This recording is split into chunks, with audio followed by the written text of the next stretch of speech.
Venezuela is bracing for a showdown now. Their president, Mr. Nicolás Maduro, has launched a massive military drill he is calling Operative Independence 2000, a countrywide resistance exercise against what he says an American threat. But why now? This is now because the United States has moved warships and troops into the Caribbean just off the Venezuela's coast. Maduro went on national TV and announced that Venezuela would activate 284 battlefronts across the country. Now, what does that mean? Now, essentially, it's a series of military positions where Venezuelan forces will train and prepare for the defense. He didn't reveal the exact number of the soldiers, but Venezuela is mobilizing its armed forces, reservists, and even civilian militia to join the drill. It's being framed not just as a military training, but as a preparation for a potential war. Now, let's pause and ask why the US military is at the Caribbean at all. So the answer is, Washington says that it is part of anti-narcotics and security operations. But in Venezuela, the story looks very different. Mr. Maduro sees it as an attempt to intimidate his government, isolate him internationally, and possibly lay the groundwork for intervention. Remember, the US does not recognize Maduro as a legitimate president. Washington backs opposition leader Juan Guaido, who tries to out Maduro back in 2019. Since then, the US has slapped Venezuela with heavy sanctions, specifically on its oil industry.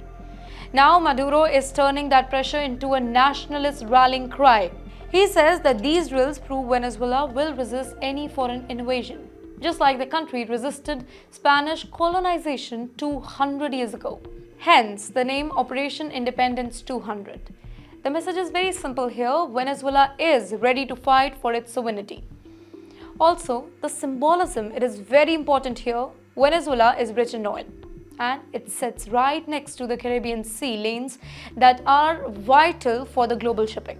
Now, by holding resistance exercise over there, Maduro is reminding the entire world, and specifically the US maybe, that Venezuela still matters strategically. But here's the twist, ladies and gentlemen. Venezuela's military, well, it is large on paper, with around 120,000 active personnel and hundreds of thousands of reservists. But years of economic collapse have kind of weakened its capacity. Shortages of fuel, spare parts, and modern weapons are a constant problem over there. In the meantime, the US Navy and its allies, they are far superior in firepower. So, we are just saying realistically, these resistance drills, they are less about military strength and more about political messaging to the entire world. Still, the optics matter here.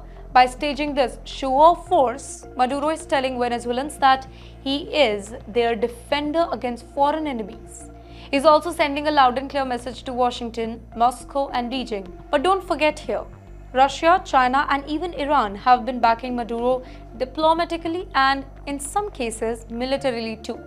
If tensions rise, then this could quickly turn into yet another flashpoint in the global tug-of-war between the US and its rivals as well.